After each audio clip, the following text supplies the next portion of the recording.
This is just getting crazy. The world needs to stop working with China. China needs to start working with the world.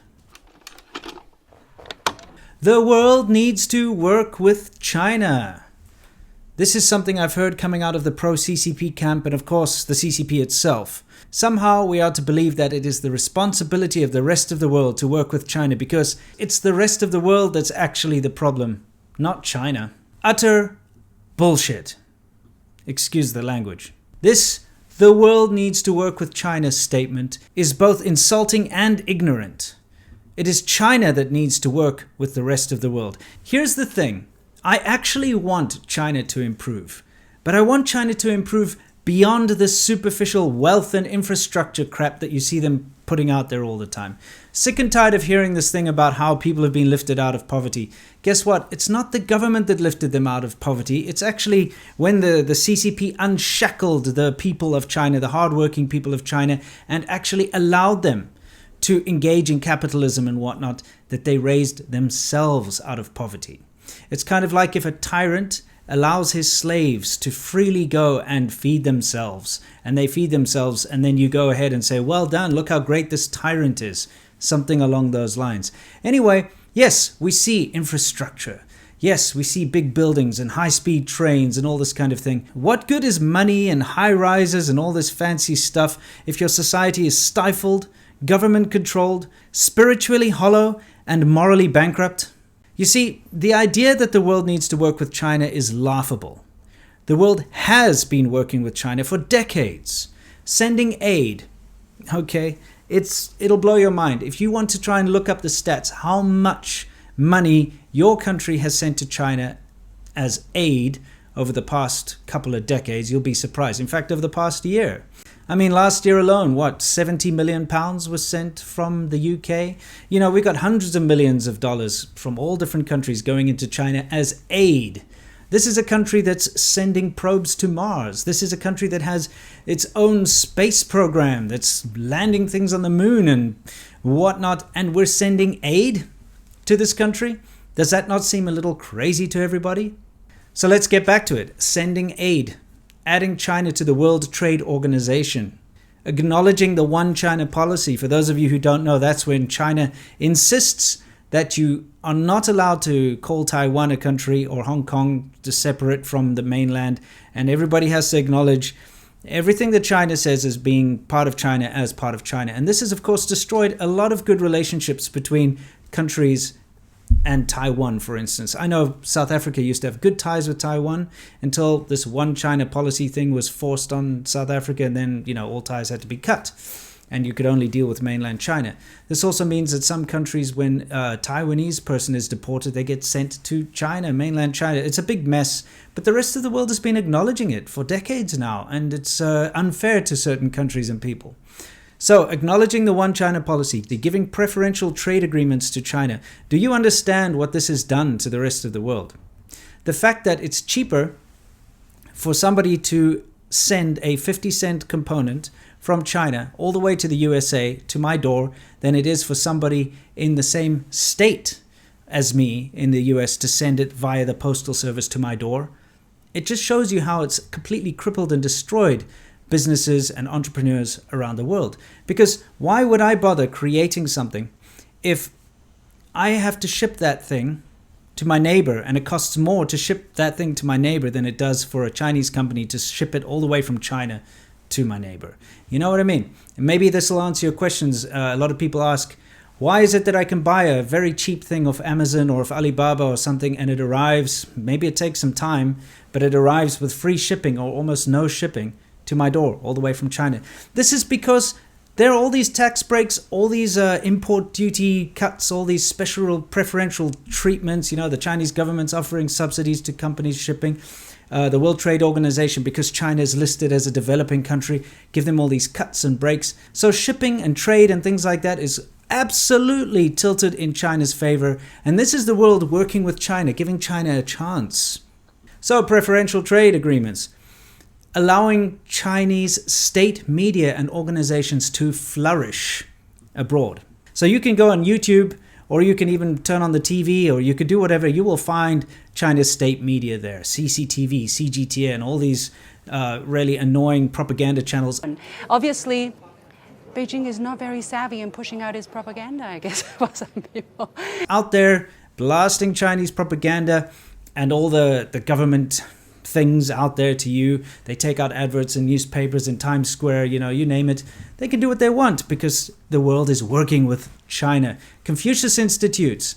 There's a great example of the world allowing China's propaganda machine right into our own universities, right into our own schools, right into our own communities, where they can not only keep an eye on Chinese students that are coming to study abroad and keep them in line and make sure they don't step out of line and don't get any funny ideas and just follow the party line, but they can also keep an eye on and sway the opinions of other students in the colleges or the universities or wherever they are situated. As you can see, this is the world working with China to its own detriment and allowing China's influence into our schools, our universities, and our communities. So allowing state media and Chinese CCP organizations to flourish abroad is another one. The next thing is, of course, investing heavily in China. Where do you think all this money came from when China says it's raised people out of poverty or that its economy is growing at an exponential rate? Where did that money come from? It didn't appear out of nowhere. That's the money that came from the rest of the world investing in China. I'm not just talking about sending aid and things, but I'm saying investing in China, as in building factories, starting to produce products there, using local Chinese labor. You know, of course, it's cheaper and it's better, and that's where all the attraction came from. Everybody wanted to go to China because it's a better, cheaper, more efficient way to make things. So, investing in China by building factories and everything that goes along with purchasing everything from China and using local labor and all that kind of thing. Allowing Chinese companies to list on the stock market in the West. You know, they can publicly list. Of course, you have to go through certain things, but that's the world working with China. China can. You try, go list your company on the Chinese stock exchange and see what happens. China doesn't work with the world works with China. The next, of course, is the world putting up with Alibaba and the IP thieves, working with China, turning a blind eye to its blatant IP theft, left, right, and center. The entire Chinese economy is built on IP theft. Every single thing that is made in China, sold from China, has its roots somewhere in IP theft, at least in modern day. Of course, I'm not talking about ancient Chinese inventions and real traditional Chinese things like silk and tea and the compass and the printing press and the various things that ancient China is responsible for. I'm talking about modern day things like phones and computers, electronics, clothing, everything, all can be traced back to some or other IP theft. So how does China repay the world? When I say China, of course, I'm talking about the CCP here, guys. Don't get me confused. The world works with China and has been working with China for decades. So how does China repay the world? China repays the world with nothing but wolf warrior threats, expansionism, neo-colonialism, environmental exploitation, real estate manipulation abroad, censorship of our films, sports and media, and a world-crippling pandemic, which, yes, COVID-19 does come from China, make no mistakes. Say what you want with all the weird little theories and China pointing the blame at millions of other places and seafood particles floating in the air. No, it comes from China. China has taken advantage of the world for far too long. All this nonsense aside, it is time for the world to stop working with China altogether. Let me ask you the following. What do you think about the situation in Xinjiang? Many people, especially the Chinese government and its sycophants, would have you believe that there's nothing going on. Then, when evidence and activists speak out, they tell you that it's dealing with terrorism and extremism. That's why we have these camps. And when people question that, suddenly it's an internal matter for the rest of the world to butt out. No one's supposed to meddle with this. This is China, the Chinese government. We're dealing with our own internal issue. It's none of your business. Okay, stop. Even if you're on the fence with this whole Uyghur situation, surely you know that it exists. Even the Chinese government admits that they have these huge vocational camps, which strips an ethnic minority of its identity, forces them to learn a different language. changes their values and traditions, forces them to abandon their religions. You know, apartheid in South Africa, where I'm from. Apartheid was the South African government's way of dealing with extremism. It was the South African government's way of dealing with an internal problem. The rest of the world stood up to that injustice, though. So why is it that we're not standing up to this injustice in China? But the Uyghurs are being given education and skills that they can use for later in life. Shut up, that's a bunch of bullshit. South Africa, they had Bantu education and all that nonsense as well as a justification. Who cares? The world stood up against South Africa and apartheid. It's time for the world to stand up. What's happening in China is worse than apartheid in South Africa. Uyghurs cannot travel. They are discriminated against based on their ethnicity. You have Uyghur-only camps. They don't have these camps set up for Han Chinese people. They don't have these camps set up for Miao Chinese people. They have these camps set up for one specific ethnic group, the Uyghur people. We didn't even have that kind of thing in South Africa during apartheid. You didn't have camps set up for black people only, or for Zulu people only, or for Xhosa people only.